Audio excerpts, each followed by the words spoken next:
राधे राधे, जय श्री कृष्णा। मैं सीमा सिंह बड़ों को चरण स्पर्श, छोटों को प्यार और बराबर वालों को तहे दिल से नमस्कार करती हूँ। आज हम ज्येष्ठ मास का 26वां अध्याय सुनेंगे। अब तक हमने 25 अध्याय सुने हैं। अगर आपका कोई भी अध्याय सुनने से छूट गया है तो डिस्क्रिप्शन बॉक्स में मैं उनका लिंक छोड़ दूंगी। आप वहां से अपना छूटा हुआ अध्याय सुनकर पुण्य लाभ कमा सकते हैं। और अगर आपको यह अध्याय अच्छा लगे तो इसे ज़्यादा से ज़्यादा लाइक करें, अपने दोस्तों रिश्तेदारों में ज़रूर शेयर करें ताकि उन्हें भी ज्येष्ठ मास का महात्म्य सुनने का पुण्य फल प्राप्त हो। और हमेशा की तरह अगर अभी तक आपने मेरे चैनल को सब्सक्राइब नहीं किया है तो कृपया मेरे चैनल को सब्सक्राइब करें ताकि मेरा आगे आने वाला वीडियो सबसे पहले आपको मिले। धन्यवाद। आइए अब हम ज्येष्ठ मास का 26वां अध्याय सुनते हैं। सभी ऋषि मुनि बोले कि हे स्कंद मुनि जी, फिर उसके बाद क्या हुआ? कृपया आगे की कथा सुनाइए, हमारी बेचैनी बढ़ती जा रही है। साल भर बाद फिर क्या हुआ? तब स्कंद मुनि बोले कि हे ऋषि मुनियों, मैं उसके आगे की कथा का श्रवण कराता हूँ, तुम ध्यान से चित्त लगा करके सुनो। राजकन्या सावित्री व सत्यवान आनंद से समय बिताने लगे। तब साल भर बाद देव ऋषि नारद जी का बताया हुआ समय आ गया। सावित्री प्रतिदिन समय की गणना कर रही थी। जब अंतिम 3 दिन शेष रह गए तो सावित्री ने 3 रात्रि का व्रत धारण किया। रात दिन एक ही आसन पर भूखी प्यासी बैठी रहकर कठोर तपस्या करती रही। उसने निश्चय किया था कि चौथे दिन व्रत की समाप्ति करूंगी। सावित्री के सास ससुर अपनी पुत्र वधू का दुख साध्य नियम सुनकर बहुत दुखी हुए। उन्होंने अपनी पुत्र वधू से कहा कि पुत्री, तुमने यह कठोर व्रत क्यों धारण किया है? हे कल्याणी, 3 दिन का समय बहुत कठिनाई से बीतेगा। ज्येष्ठ का गर्म ऋतु का महीना है, बिना अन्न जल के तुम कैसे जीवित रह पाओगी? परंतु सावित्री ने अपने सास ससुर को नहीं बताया कि आपका पुत्र 3 दिन बाद ही मर जाएगा। मैंने उन्हीं के लिए यह व्रत रखा है। उसकी अल्प आयु है। क्योंकि सावित्री जानती थी कि अगर यह बात वह अपने सास ससुर को बता देगी तो वज्र के समान कठोर समाचार सुनकर उसके सास ससुर सहन नहीं कर पाएंगे और वे मर जाएंगे। तब उसने अपने सास ससुर को तसल्ली देते हुए कहा कि आप मेरी चिंता न करें, मुझे कुछ नहीं होगा।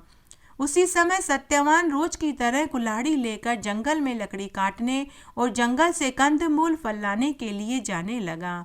उसे जाता देखकर सावित्री बोली, हे देव, आज आप मेरे कहने से वन में न जाइए। यदि आप जाना चाहते हैं तो मैं भी आपके साथ वन में चलूंगी। हे मानद, मुझे इस आश्रम में रहते हुए 1 वर्ष व्यतीत हो गया है। मैंने अब तक वन भी नहीं देखा है। तब सत्यवान बोला कि हे कल्याणी, मैं स्वतंत्र नहीं हूँ। मेरे माता पिता से आज्ञा ले लो। अगर वे अनुमति देते हैं तो तुम मेरे साथ वन में चल सकती हो। तब सावित्री अपने सास ससुर के पास गई। उनके चरणों में वंदना करके कहने लगी कि मैं वन में अपने पति के साथ जाना चाहती हूँ, इसलिए आप मुझे वन में जाने की अनुमति दे दीजिए। सावित्री के वचन सुनकर राजा धुमतसेन बोले कि हे भद्रे, हे सुव्रते, तुमने 3 दिन का कठोर व्रत धारण किया है। अब उसके पारण का समय आ गया है, तुम पारणा कर लो, फिर चली जाना। तब सावित्री बोली कि हे पितामह, मैंने रात्रि में चंद्रमा उगने के बाद भोजन करने का नियम लिया है। आज मैं पति के साथ वन देखने के लिए जाना चाहती हूँ। हे तात, मुझे पति के साथ वन में कोई कष्ट नहीं होगा। यह सुनकर राजा धुमतसेन बोले कि हे पुत्री, जैसा तुम चाहती हो वैसा ही करो। तब सावित्री ने अपने सास ससुर के चरण छुए तो दोनों बोले कि हे पुत्री, सदा सौभाग्यवती रहो। झट से सावित्री ने अपने पल्लू में गांठ बांध ली। तब सावित्री अपने पति सत्यवान के साथ वन में चल दी। वन में बार बार वह कभी अपने पति को देखती तो कभी पेड़ों की तरफ देखकर पेड़ों के नाम पूछती, तो कभी मृग समूह को और तितलियों को देखती। उस समय सावित्री का हृदय कांप रहा था। वन में पहुंचकर सत्यवान ने कंदमूल फल इकट्ठे किए और सूखी लकड़ियां काटकर गट्ठर बनाया। उस समय सावित्री वटवृक्ष के नीचे बैठी हुई थी। तब सत्यवान फलों की टोकरी और लकड़ियों का गट्ठर लेकर आया और बोला कि हे कल्याणी, मेरे सिर में बहुत तेज दर्द हो रहा है।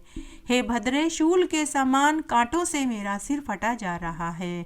हे सुशोणी, हे सुव्रते, मैं तुम्हारी गोद में थोड़ी देर के लिए सोना चाहता हूँ।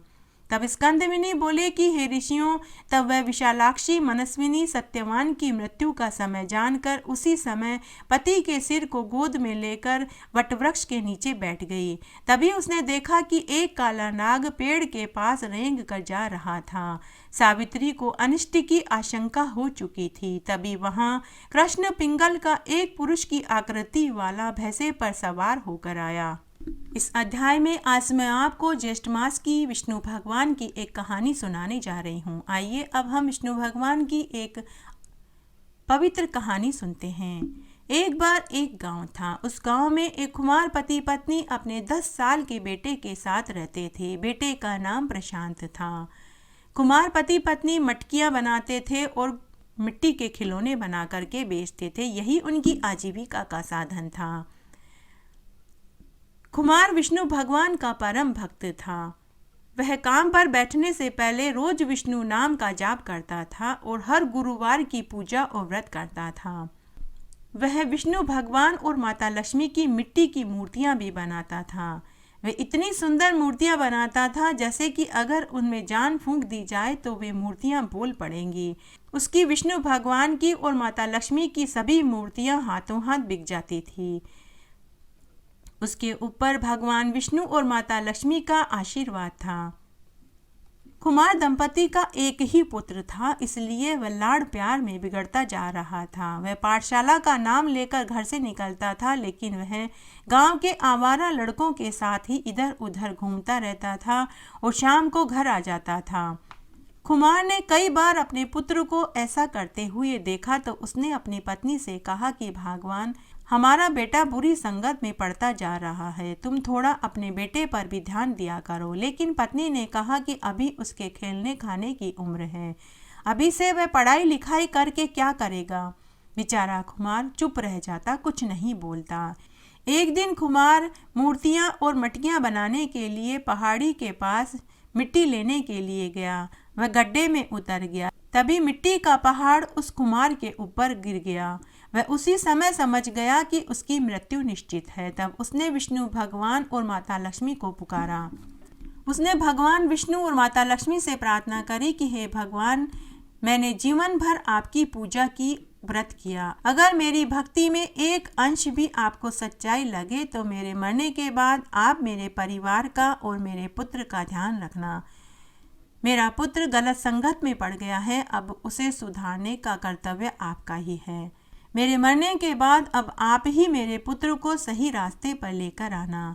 इस तरह कुमार के प्राण पखेरु उड़ गए। घर परिवार की सारी जिम्मेदारी कुमारी के ऊपर आ गई। घर बाहर के सारे काम कुमारी अकेली करने लगी, जिससे उसकी तबीयत बिगड़ गई। एक दिन उसने खाट पकड़ ली। एक रात कुमारी ने अपने बेटे से कहा कि पुत्र, मेरी तबीयत ठीक नहीं है, जरा एक गिलास पानी पिला दो। लेकिन उसका पुत्र प्रशांत टस से मस भी नहीं हुआ। तब भगवान विष्णु ऊपर बैकुंठ में बैठे यह सब कुछ देख रहे थे। तब भगवान विष्णु ने सोचा कि कुमार के लड़के को सबक सिखाने का समय आ गया है। इसके पिता ने पूरी उम्र मेरी पूजा और सेवा करी। मरने से पहले उसने अपने पुत्र को सही रास्ते पे लाने की जिम्मेदारी भी मुझे सौंपी है। इसे सही रास्ते पर लाना ही होगा। तब भगवान विष्णु ने बुढ़िया माई का रूप धरा और प्रशांत से आकर बोले कि बेटा, तेरी माँ बीमार है, तेरे से पीने का पानी मांग रही है, तू उसे पानी क्यों नहीं पिलाता। तब प्रशांत बड़ी ही बेरुखी से बोला, देखती नहीं बुढ़िया माई, मैं सो रहा हूँ, मेरे कोई 4 आंखें थोड़ी ही है। तब बुढ़िया माई बोली कि बेटा, तू ठीक ही कहता है, ले मैं तुझे 4 आंखें देती हूँ। तभी प्रशांत के 4 आंखें हो गई। 2 पहले से ही थी, 2 सिर के पीछे हो गई। विष्णु रूप में बुढ़िया माई बोली कि अब तू अपनी माँ का ध्यान अच्छे से रखना, अगर अच्छे से ध्यान नहीं रखेगा तो मैं तुझे अंधा कर दूंगी। प्रशांत घबरा गया। उसने बुढ़िया माई का चमत्कार देख लिया था। उसने मन ही मन सोचा कि अगर मैं माँ का ध्यान नहीं रखूंगा तो जैसे मेरी 4 आंखें बुढ़िया ने कर दी तो वह मुझे अंधा भी कर देगी। प्रशांत ने 4 आंखों वाली बात किसी से नहीं बताई। उसने सिर के ऊपर तौलिया बांध लिया और पीछे की 2 आंखें छुपा दी और माँ की सेवा टहल करने लगा। माँ की सारी बातें मानने लगा। उसकी माँ ने कहा कि तू मिट्टी ला, मैं मूर्तियाँ बनाऊंगी ताकि हमारा घर खर्च चल सके। तब एक दिन प्रशांत मिट्टी लेने के लिए जा रहा था। तब भगवान विष्णु ने वापस उस प्रशांत की परीक्षा लेनी चाहिए। भगवान विष्णु एक बुजुर्ग का वेश धारण करके रास्ते में आकर बैठ गए और प्रशांत को देखते ही बुजुर्ग रूप में विष्णु भगवान बोले कि बेटा, मेरा गट्ठर बहुत भारी है, इसे मेरे सिर पर रखवा दे। प्रशांत के हाथ में मिट्टी की तगारी थी। उसने गुस्से में भर कर कहा कि दिखाई नहीं देता क्या मेरे हाथ में पहले से ही मिट्टी की तगारी है?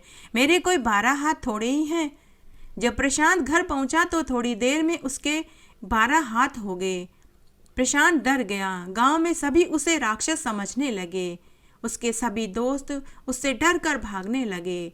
तब एक दिन प्रशांत चद्दर ओढ़कर जंगल में चला गया। पूरा दिन वह भटकता रहा। रात होने पर वह एक पेड़ पर चढ़कर बैठ गया। तभी अर्धरात्रि को 4 चोर उसी पेड़ के नीचे आए और धन का बंटवारा करने लगे और आपस में लड़ने लगे।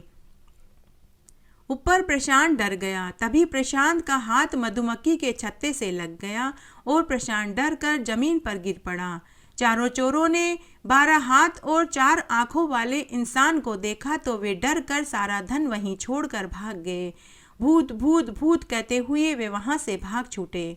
तब प्रशांत चोरों के द्वारा छोड़ा हुआ सारा धन लेकर घर आया और पूरी बात बताई। तब उसकी माँ ने कहा कि बेटा, तू लोगों की भलाई कर, सभी की मदद कर और घर के काम में हाथ बटा, सभी तुझे पसंद करने लगेंगे। तू अपने चाचा के पास जाकर मिट्टी की मूर्तियां और मटकी बनाना सीख ले। प्रशांत ने ऐसा ही किया।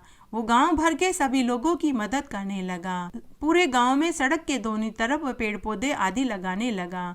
कभी किसी का सामान बाजार से लाकर देता तो कभी सड़क पर पड़े पत्थर को उठाकर किनारे पे रख देता। सभी धीरे धीरे प्रशांत को पसंद करने लगे। प्रशांत अपने चाचा से मन लगाकर मिट्टी की मूर्तियां और मटकी बनाने सीखने लगा। कुछ ही महीनों में वह मूर्तियां बनाने में निपुण हो गया।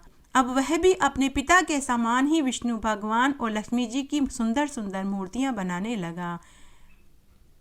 उसकी बनाई मूर्तियों की मांग बढ़ने लगी। आसपास के 10 गांवों में उसकी मूर्तियां बिकने लगी।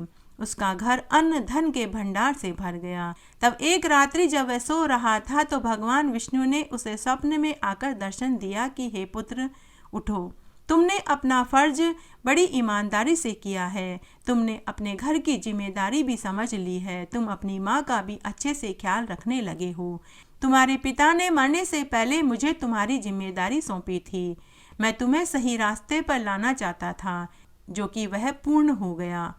आज तुम अपने पिता के और माता के एक समझदार पुत्र हो। कल सुबह जब तुम सोकर उठोगे तो साधारण रूप में अपने आप को पाओगे। सुबह जब प्रशांत सोकर उठा तो उसकी 2 आंखें और 10 हाथ गायब हो चुके थे। उसे सबक मिल चुका था और वह भी विष्णु भगवान का परम भक्त बन गया। अब वह भी रोज विष्णु भगवान की पूजा करने लगा और सेवा करने लगा। इस तरह विष्णु भगवान की पूजा और सेवा का कुमार को और उसके पुत्र को अक्षय फल प्राप्त हुआ। हमें ईश्वर से मांगते समय वो नहीं मांगना चाहिए जो हम मांगना चाहते हैं। हमें वह मांगना चाहिए जो ईश्वर ने हमारे लिए सोच रखा होता है। हम सब एक साधारण प्राणी हैं, इसलिए हम भगवान से कुछ न कुछ जरूर मांगते रहते हैं। किसी की इच्छा पूरी होती है, किसी की नहीं होती, क्योंकि हम मांगते समय अपनी इच्छा की चीज मांगते हैं, जबकि ऊपर वाले ने हमारे लिए कुछ और ही सोच रखा होता है। इसीलिए हमें हमारा मांगा हुआ कभी नहीं मिलता। इस संबंध में आपको एक छोटी सी कथा सुनाने जा रही हूँ। एक बार एक बहुत छोटा सा गांव था। उस गांव में एक साहूकार पति पत्नी रहते थे। साहूकार पति पत्नी बड़े ही धार्मिक प्रवृत्ति के थे और विष्णु भगवान की पूजा पाठ व्रत उपवास किया करते थे। साहूकार रोज पूजा करने के बाद भगवान विष्णु से अच्छी नौकरी, धन, पुत्र मांगता था, लेकिन न तो उसे अच्छी नौकरी मिली, न धन मिला, न ही संतान सुख ही प्राप्त हुआ। तो वह बहुत दुखी हो गया। एक दिन साहूकार ने अपनी पत्नी से कहा कि भगवान की हम कितनी पूजा पाठ व्रत उपवास करते हैं, लेकिन हमारी एक भी इच्छा भगवान ने पूरी नहीं करी। अब मैं भगवान से कुछ नहीं मांगूंगा। साहूकार की पत्नी बड़ी ही चतुर और समझदार थी। उसने कहा कि इसमें भी हमारी कोई भलाई ही छिपी होगी। भगवान सब अच्छे के लिए ही करते हैं। इस तरह फिर से कई दिन बीत गए। एक दिन साहूकार दुखी मन से घर से निकल पड़ा। चलते चलते वह जंगल में पहुंच गया। उस जंगल में कबीले के लोग रहते थे। उस दिन उनका कोई महोत्सव चल रहा था। कबीले के लोग अपने देवता को खुश करने के लिए, मनुष्य की बलि देने के लिए जंगल में इधर उधर मनुष्य की खोज कर रहे थे। तभी उनकी नज़र साहूकार पर पड़ी। कबीले के लोग बहुत खुश हुए और वे साहूकार की बलि देने के लिए उसे पकड़कर कबीले के सरदार के पास लेकर आए। तब सरदार ने कहा कि इसे अच्छे से नहलाओ धुलाओ, अच्छे अच्छे सुंदर वस्त्र और गहने पहनाओ और अच्छा अच्छा खाना भी खिलाओ, फिर हम इसकी बलि देंगे।